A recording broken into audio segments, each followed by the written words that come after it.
So, we were just talking about perceptually uniform color spaces and LAB. I think we got through most of that, right?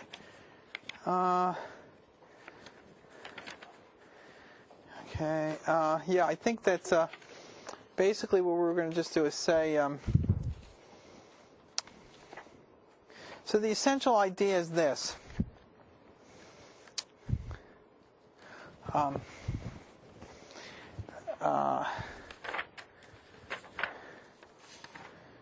on. The essential idea is this. Whatever your space, your data. So if you want to have a color, you want a fidelity metric on images. The simplest thing to do is just to take mean square error, right? People do that routinely. They just take the two images, they take the difference, and they take the square. That's not, while it's widely used, and in some cases it's been shown, in some special cases it's been shown to be, some important special cases, it's been shown to be amazingly effective, okay? It's infinitely bad, okay? So what do I mean by infinitely bad? I mean that you can come up with cases where the mean square error is essentially as large as it can possibly be, and the image looks as good as perfect as you'd like. Okay, so it's infinitely the ratio between the actual fidelity and the mean square error goes towards infinity. Okay, and here's the example. How many people here know what halftoning is? Okay, so in halftoning, what you do is this: you have an image, right? So for this application, we'll just have 1D images. Okay, so in a 1D image, you have something like this. So let's say that's your image. Okay, actually, 1D images in 1D, halftoning is not called halftoning; it's called sigma delta modulation. Okay, and it's exactly the same concept, really, and it's used in. There's actually I don't know how many electrical engineers are there in the building. Be proud, okay? You don't have to be embarrassed to be an electrical engineer, okay? Okay. Oh, Mark, you're not an electrical engineer? No. Okay. Okay. All right. Yeah. Okay. Well, me too. But okay. So a lot. Okay. So for those electrical engineers in the building, have you ever? I hope that electrical engineering still teaches this. Okay. You know what a Class A amplifier is? Right? Does anybody remember? And there's a Class B amplifier. And there's a Class C amplifier. And now there's a Class D amplifier. Okay, that's the big news in amplifier design over the last 30 years. Okay, so A, Class A amplifier is like typically used for like an op amp or something like that. We have a single transistor, and it's biased on, but it wastes a lot of energy because it's always letting current. It's always using power, even when the signal's zero, right? So a Class A amplifier is, you could have a Class A audio amplifier. Some audiophiles will do that for the absolute perfection of it, but their electric bills are kind of outrageous, right? And then there's a Class B amplifier where what you do is you use two transistors, and one is a push-pull arrangement. So when both transistors are off, the output's zero. So when there's no signal, when you're not playing anything, it doesn't use any power. Okay.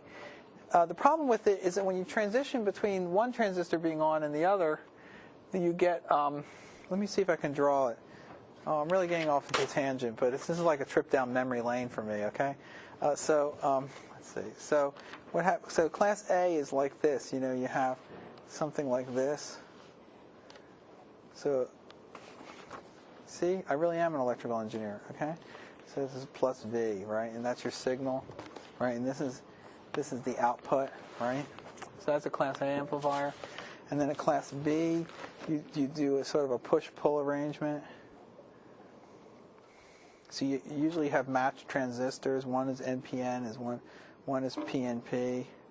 So this, I'm not even going to try to draw that part because I'll end up getting it wrong.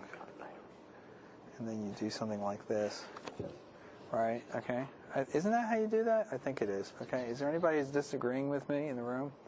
It could impact your grade, so. Okay, see. And then in Class C, I forget exactly how you do it, but you put another thing in here so they're biased on all the time. I think you basically, for C, you just add a resistor here, I think, to something or other. I forget exactly how it works, but it's something similar to that. So you bias these on all the time. In Class D, what you do is you see the problem. The amplifier doesn't use any power. It doesn't waste any power as long as it's fully on or fully off, right? It's because if it's switched all the way on or all the way off, the current either goes through with no resistance, or it doesn't go through at all. Either way, you're not wasting any energy. Okay, at least not in the amplifier. You may be wasting energy in the thing you're driving. But so in a Class D, it's like a digital, right? That's why they use D. It's up or down, on or off, okay? And you say, how do you generate a signal with only on or off? Well, what you do is here, you use half-toning. So at each point, you're either on or off, or on or off. And what happens is that you modulate this, you're on more than off, okay, in this part. I'm not really doing a horrible job, but the idea is that by modulating the amount of time you stay on, the average level changes like this. When you put this to a filter, you get this back, okay? Now, the interesting thing is this. Okay, the mean square error between these two signals is, if this is f of t, this is t. The mean square error, right, is going to be basically, I think it's f of t times, or the squared error times 1 minus f of t. And then it's the integral of that, dt, times 1 over t. So basically, it's independent of, it's independent. So what'll end up happening if f of t is 1/2, the squared error is 1/2. Okay, it's 1/2 squared. So as I make these, so if I do this digitally and I have it at discrete times, then I make these closer and closer together. The squared error doesn't go down. It's fixed.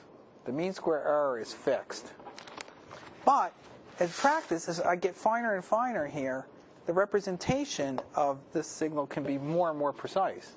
If I sample this over this period if I have 100,000 points in this period that I allow to go plus and minus 1, I can get a very precise representation of this. It's just that I have to smooth it. Okay, so the mean square error is horrible.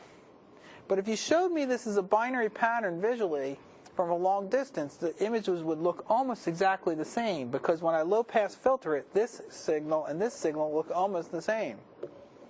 So the mean square error is fixed, but the actual perceived error could go down towards 0. It could actually be like almost a perfect rendition in a half-toning sense. This is how images are represented with half-toning, where you put dots on a page, and you use the dots to represent the grayscale variations. So the half-tone of an image will always have a very high mean square error, but the actual image may look very good. Okay? So mean square error, while widely used, is terrible. Okay? That said, sometimes it actually is pretty good. For a particular application where these particular kinds of things don't happen, mean square error may be a good way of measuring quality between two different cases, but overall, it's terrible. Okay? Okay, now, so what happens is this. So what's wrong with mean square error? It doesn't account for the low-pass nature of the visual system. It doesn't account for the fact that you don't have infinite resolution. It doesn't account for the fact that it also doesn't account for the fact that you're much more sensitive to errors in some regions than the others. We also know that if you use linear energy, coordinates like x, y, z, that you're more sensitive to small variations in the dark regions than in the bright, because they represent much higher contrast. So mean square error doesn't account for that. Now, mean square error is okay with that if you gamma correct first. It may not be perfect, but at least it's better than nothing.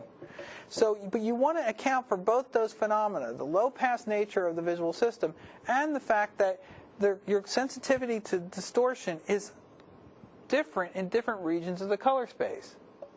So, what do you do? Well, there isn't a universal solution to this problem, and there's been a huge amount of research on image fidelity metrics. But in general, methodologies tend to incorporate this kind of technique, where what they do is they first take the image and whatever coordinates it's in, might be, typically this would be like sRGB or some other kind of nonlinear representation. You transform it to linear coordinates. Now, when you transform it to linear coordinates, over here, if it's sRGB, it's typically 8 bits per color coordinate. So if it's, you know, the red and the green and the blue will each be 8 bits representation. Once you transform it to linear coordinates, what should you never do? What do you want to make sure you always do when you use linear coordinates? What do you have to be very careful about? Precision. So be a little more specific. The number of bits. So what kind of representation would be good here, and what kind would be bad? Yeah, you wouldn't want to use 8-bit unsigned characters, because what will happen if you use 8-bit unsigned characters? Quantization. You'll get quantization error. And what kind of error would you typically imagine seeing? You'll see artifacts like, what would the artifacts look like? Contour. The contours in smooth regions. And what kind of smooth regions would you see those contours in? Shadows. Dark. Dark. Why? Because in dark regions, the same amount of quantization step represents a much larger contrast. Now if you get into black, well, it starts to break down, because Weber's law doesn't really work all the way down to the darkest areas. But over a pretty wide range, Weber's law is a reasonable approximation. So if you quantize to 8-bit precision in a linear coordinate system, you will produce distortion artifacts in the form of contours in dark regions. Okay? Remember that. So what do you want to do here? How do you want to represent that? Floating point, right? So your floating point here, but you want linear coordinates to do the filtering. Why do you want to use linear coordinates to do the filtering? Could you speak up? Because you mentioned that the eye first does the linear part and then right. So the optics of the eye is linear in energy, right? Because it's photons interacting non-coherently through a lens, right? So you want this to be linear in energy here, so that the filter behaves like the filter in your eye, at least the optics of your eye. So this filtering you want, and whenever you have like a spectrophotometer that measures, or a colorimeter, it always, on a patch, it always averages over the patch in linear coordinates. It's kind of standard. So once you've filtered it, now you're still in the same coordinate system. Now you have to transform back. You can transform to LAB. So to get to LAB, you might have to get this from whatever you're using here. I've suggested YCXCZ to you convert to XYZ. You wouldn't want to filter this in XYZ because XY. Well, I mean, I guess it would be okay, XYZ. I mean, well, it might not be. You wouldn't want to do linear RGB because you want to use an opponent color system, because in an opponent color system, you could approximate the spatial frequency response as being 3 different filters. This has the widest bandwidth, and these will be narrower band, right? And then you transform to XYZ and then to LAB. Why LAB? Because LAB is a perceptually uniform color space. So quantization in this space should give you kind of uniform quality. And then you subtract that, square it to get something equivalent to delta E, and compute the average delta E value. So is this going to be a perfect fidelity metric for real images? No. But it's better than mean square error, okay? But it's not the best. There's a huge amount of research that's going on in very sophisticated, but this is also not too complicated. It's relatively simple. So, but that's the general flavor. There's a lot of other psychophysical effects that can be accounted for. Okay, now, our next topic is rate conversion. So, how many people have seen interpolation and decimation before? Good, yeah. For those who haven't, you might want to do a little reading on Wikipedia, okay? But the universal keeper of all knowledge. So the rate conversion is very important, okay? Because in practice, you typically don't have any sorts of data at the resolution you really want it. When I say resolution, I mean the sampling rate. So you go to put a picture on a screen, and the picture has some intrinsic resolution in the sense of the number of pixels, width times height, and that might not map well to your screen. It might be that it just displays in the upper corner or fills the whole screen up, and you have to either interpolate to have more pixels or decimate to produce fewer pixels. Okay, so there's a beautiful theory of interpolation and decimation, and this is a result. This theory is a result of the fact that there's no scaling property for discrete time signals. Right. So the way it works is like this. Oh, I didn't reprint these. I guess I should reprint these. So you have the incoming signal. Okay, I call this downsampling. Downsampling. So if you want to reduce the number of pixels in an image, or reduce the number of samples in a signal, the first thing you do is throw some of the one thing you can do is throw some of the samples away. So you just keep every other sample. So it's you stay, you leave, you stay, you leave. Okay. It's harsh, but some of the pixels have to go. Okay. So then you get y of n. Okay. So the mathematical relationship between x and y is relatively simple. You just say y of n is equal to x of d of n, where d is the sampling rate. That's simple enough. And you'd say, well, why isn't that good enough? Because signal processing people are never satisfied. We feel like we have to develop some more equations and make it more complicated. Otherwise, anybody could do it. Okay. And then what happens is that. So we want to look at it in the frequency domain. Okay, so we look at it in the frequency domain, and in the frequency domain, the discrete time Fourier transform of y is y of e to the j omega, and you can show mathematically, it's just a matter of doing the calculations, that it's going to have this relationship to the discrete time Fourier transform of x. This looks a lot like sampling, right. This looks a lot like. Hold on for a second. Yeah, this looks a lot like sampling. So it's like the sampling formulas, but you're sampling a discrete time signal instead of a continuous time signal.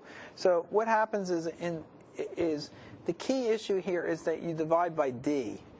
Okay. So the way it works is that you start off with a signal. It goes from minus pi to pi.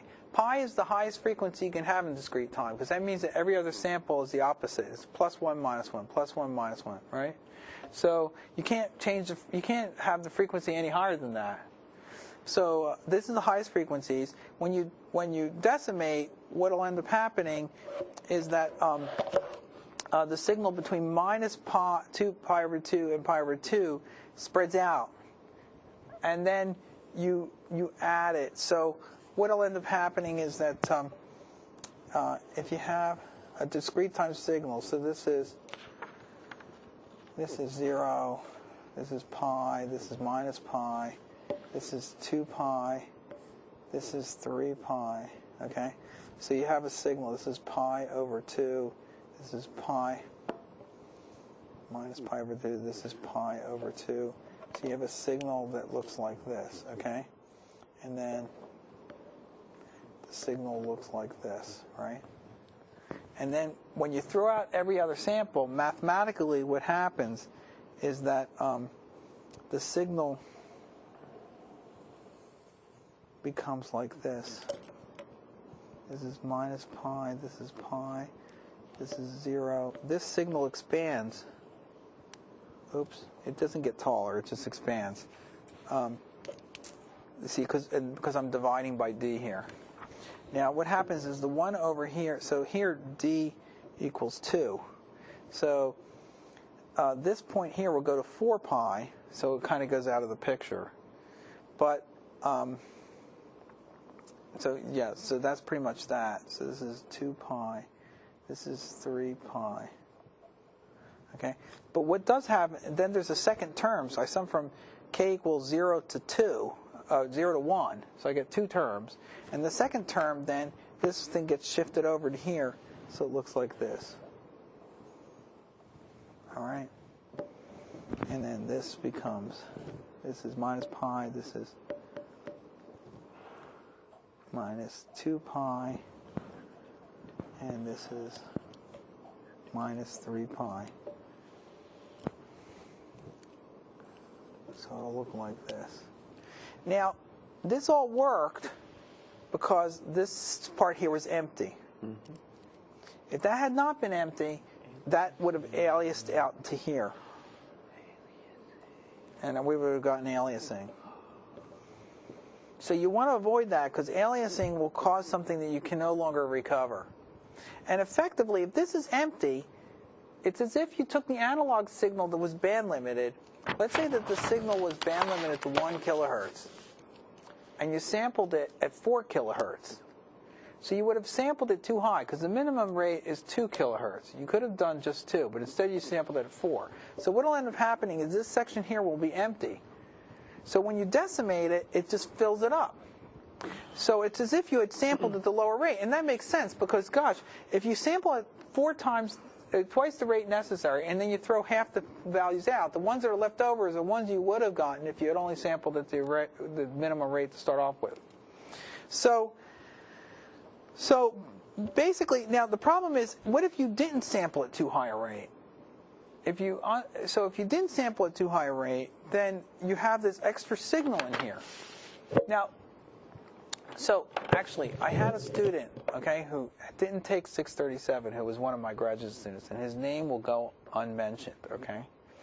So I was horrified to see that one time I said, well, reduce the size of these images, and he sent it to me, and they all looked all messed up, okay? And I'm like, well, what did you do? And he goes, well, I just subsampled by a factor of 2 in each direction. I won't mention the guy's name, okay? Unless you ask me after class, and then I'll embarrass him, okay? Okay, now, the thing is this, okay? Well, what happens? Well, the image had been sampled basically at what was the Nyquist rate. If you subsample it, you're going to get aliasing and all this stuff. And you know what that looks like in the image? What it looks like in the image is the dreaded, so you have a smooth edge, right? And what it looks like in the image is the dreaded jaggies, okay? That's what aliasing looks like in an image.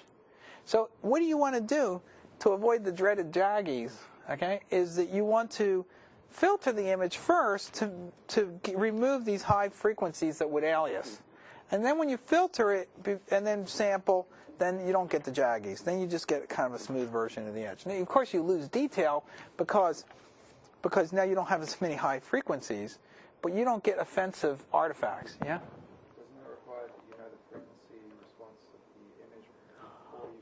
Sample it. Well, okay, it does. Okay, so there's 2 issues. One is the sampling rate, like, of the analog signal. So in the actual camera, for instance, there has to be a way of making sure that the analog frequencies don't exceed the sampling rate. And they actually do that. As a matter of fact, I was reading online, because I was looking at getting a new digital camera. They actually have anti-aliasing filters in the sensor, right? So they have things that blur the image a little bit, so that when the sensor obtains it, it's essentially like an analog filter, okay? But once you've sampled it, it's already discrete space, so you know what the highest frequency is, pi. You need to put a digital filter in that cuts off at pi over 2. You know what that is. It's already defined, okay? Because everything's already been scaled. So, in frequency, right? So that brings you to this. Then you have to do this. You want to filter the image and then subsample it. because the filtering avoids aliasing, which is generally undesirable. Okay. Now, so you want the frequency response in this filter to be a rect function, right? That's shaped like this, right? And in fact, it's really got to be periodic with period 2 pi because it's a discrete time Fourier transform. So it looks like a rect only for pi, for omega less than pi, but everywhere else it looks like a repeated rect. Okay, and then if you take the inverse Fourier transform, you get this. So what this says is you really want to filter with a sampled sink, which is the impulse response of a perfect low-pass filter. Of course, you can never really implement well, generally you can't implement filtering with a sink perfectly for an infinite duration signal. I mean, because the sink is unbounded in time. If the signal is bounded in time, you can compute the output over over a finite window by convolution with this, but it requires an order n squared computation where n is the length of the signal. But this is unbounded, okay? It doesn't have compact support. But ideally, this is what you want to filter with. So now the student knows forevermore that he really wants to filter with this before subsampling, okay? Now, in theory, that's true. Okay, so this is what it looks like. So you have the signal. Now you filter it to cut it down, and then when you decimate, this kind of fills in. And by the way, okay, this one here, this guy here, corresponds to this one here, not that one. This one corresponds to that one. And then you've taken these and you sort of, it's like a picket fence, right? Like this. Do you know what a picket fence is? Yeah. How many people know what a picket fence is? Okay. So it goes like that, right? Picket fence. Picket fence is like this. It looks like this, right? It's like if you go in someone's front lawn, right? They have like these fences that look like this. And typically they're white. And then there's pieces of wood that they're nailed to, right? You've seen that before? There's a famous story about Tom Sawyer, okay? That he had to paint the picket fence, and he didn't feel like doing it. He was kind of a troublemaker. And so what he did is he did a really good job, and he made it look like it was great fun. And his friends came over and they said, "Oh, can I help you paint that?" And he goes, "Oh no, this is too much fun." And then somehow he ended up getting his friends to pay him to let them paint the picket fence, okay? I don't know exactly what the moral of that story is, but it's a good story. Okay, so that's a picket fence. Okay, now, decimation for images. So with images, pretty much it's the same thing, only you do it in both dimensions, and then the convolution is with an impulse response that looks like a 2D sink, right? Okay, so now in practice, convolution with the sink is not very realistic, okay? Because it's too much computation. So what do? You have to make some approximations. So one possibility is just not to convolve with anything, just not filter it. Of course, that produces images with jaggies, so that's not so good. Another possibility is just to take groups of 4 pixels and average them. That can be viewed as you're convolving with a 2x2 impulse response, which just averages 2x2 sets of pixels. So now the problem is that you don't get perfect. You get some attenuation in the high frequencies, but not complete removal. Okay, so you're going to get some aliasing.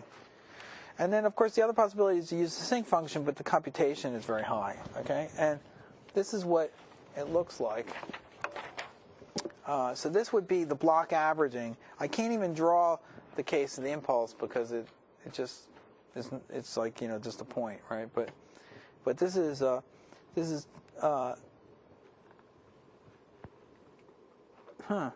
that's supposed to be. Oh, I guess the way MATLAB renders that. Well, that's supposed to be 2x2 or 2x2. Maybe it is. It's just the mesh is kind of odd. And then when you take its Fourier transform, you get a sinc. Okay? Now, what does this actually mean? Okay, so this is what happened. This is an original image. Okay? This used to be considered pretty high resolution, but now it's not so high resolution. It's just 512 by 128 plus 512, whatever, 768, something like that, I think. Okay, image. Okay, now we subsample by a factor of 4. You subsample by a factor of 4, and you get this. So this is subsampling without filtering. If you want to zoom in on this, you'll see that there's a lot of pretty nasty jaggies going on in there, okay? Now, what happens is that to display this, of course, there's some interpolation going on. And the way it's being interpolated on the screen is through replication of the pixels. But, you know, human beings are not discrete time or discrete space processors, right? We only have continuous space and time inputs, okay? So I have no choice but to do some kind of conversion, because otherwise there's no, you guys don't have USB buses I can plug directly into, okay? So, okay. So anyway, decimation by 4 using block averaging. Oh, now this is the same result, but I decimation by 4 with block averaging. And you can see the jaggies are dramatically reduced, right? So the number of pixels in these images are the same. I guess one could argue maybe this is sharper, but the sharpness is not desirable because it's just so distorted, right? Okay, now this is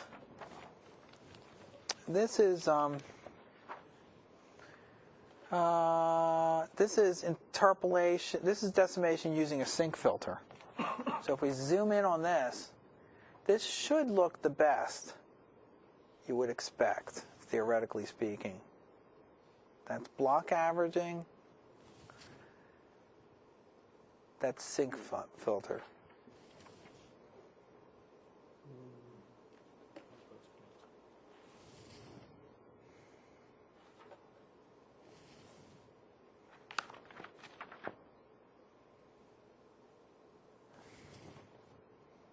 I don't know, which do you like better?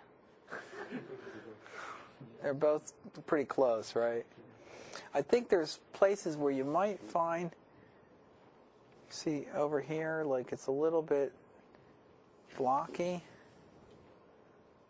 maybe. But you could also kind of say, well, this is a little sharper.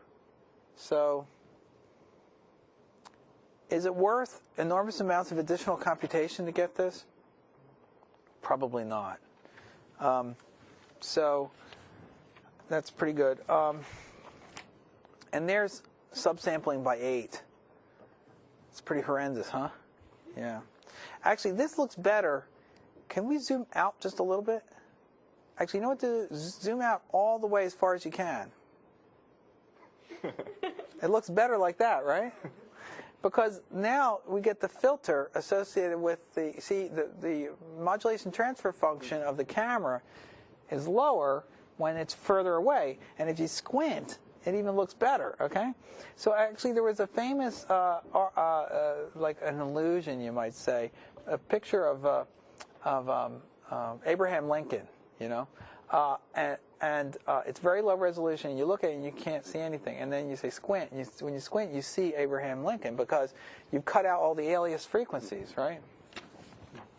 So, okay. Now, upsampling is sort of the dual of subsampling. So sometimes you have to increase the resolution. And you say, well, you can't create something from nothing. Well, that may be true, but you can interpolate, and then basically what happens is you don't have new information, but you just have a more fine-grained representation of the same information.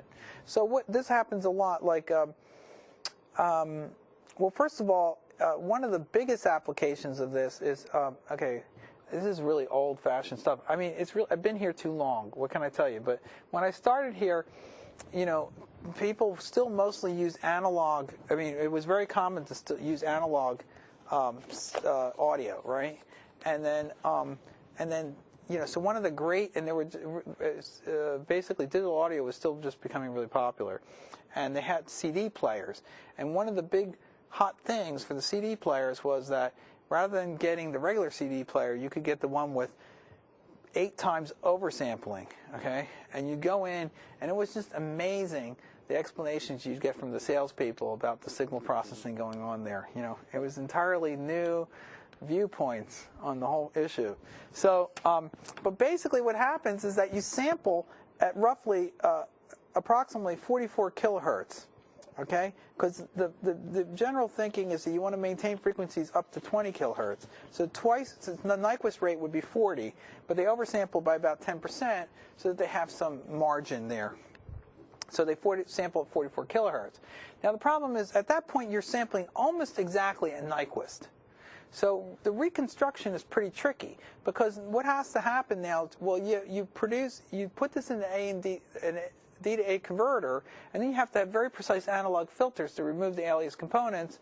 And also, for a D to A converter that uses the sample and hold, you actually have to compensate. I think we did that problem by giving actually a little boost to correct for the fact that the sample and hold's intrinsic impulse response is that little square wave. So the square wave Fourier transform is a sink, and the sink has a roll-off. So how do you get around this? Well, what you do is you use interpolation. So you interpolate by, say, 8x, right? And I'm going to explain how you do this in just a minute. So instead of it being at 44 kilohertz, can anybody multiply 44 by 8? 352. Okay, I'll pretend that's true. 352 kilohertz, okay? So what ends up happening is after upsampling, it looks like this. This is 352 kilohertz, okay? And the first alias frequency is actually at twice that, which is 2 times 352, okay? And over here is 0, and you're only going up to 20 kilohertz. So this is minus 20, and this is 20. So the signal is here. And all this space is just empty.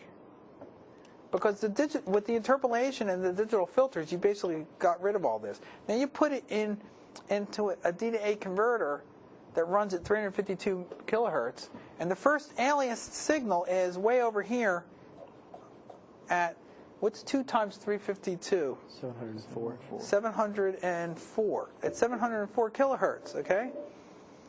So here is the first alias signal. It's at 704 kilohertz. Guess what they have to do to get rid of that? Nothing, okay? Because at 704 kilohertz, this thing doesn't even, I mean, you'd have to spend a lot of money to get an amplifier that would support 704 kilohertz. It doesn't have that much bandwidth. They don't even have to add a filter. It just goes away all by itself. So the beauty of this is you've eliminated all the analog components from the system. All you needed was digital components to do digital interpolation. If you look at the signal, when you're sampling the signal at the lower rate of 44 kilohertz, what will happen is that the samples will be all over the place. They'll be like this, like that, right? But when you sample at the higher rate, what ends up happening is you get a whole bunch of very finely interpolated points. So you get a very smooth function. Just like in MATLAB, if you're trying to plot out a function like a sine wave, you sample it with a lot of points, so the curve comes out very smooth, right? Well, the mathematical interpretation of that is that the higher sampling rate, the alias frequency is much higher, so that you don't have to worry about it. So from a reconstruction point of view, sampling at a much higher frequency allows you to reconstruct very easily, because you've gotten a very smooth rendition of your signal. With a D to A that uses a sample and hold, you'll have little jaggies, but they're quite small, and they just get smoothed out because the amplifier doesn't have that much bandwidth anyway. But if you try to reconstruct from the original very coarsely sampled function, the information's there, but it's very hard to do the reconstruction. So you're basically trading analog signal processing for digital signal processing. So the way you do that mathematically is you say you want to upsample. So in upsampling, and this seems pretty counterintuitive, but the way you do upsampling digitally is you just insert zeros between the known values. So it seems like a crazy thing, but so you have this signal.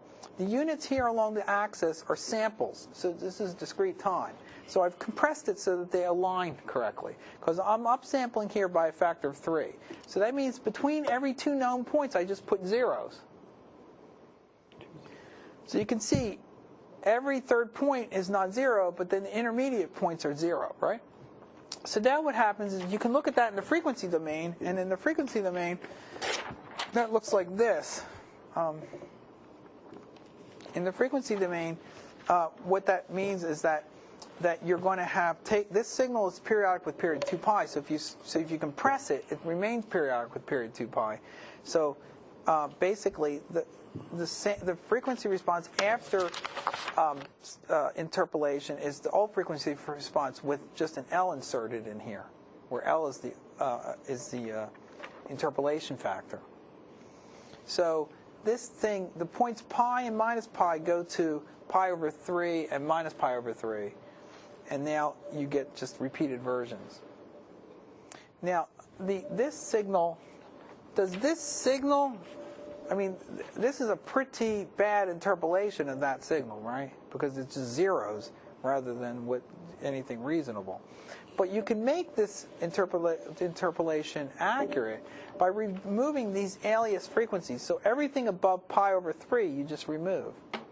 So you put a discrete time filter in here that only keeps the range between minus pi over 3 and pi over 3. And that's because we interpolated by a factor of 3. So when you do that, this is what happens. First, you take the signal, you upsample it by L. Then you filter it with a filter that removes all the frequencies above pi over L. So this is the filter, and then when you apply the filter, you start off with this, and you get that.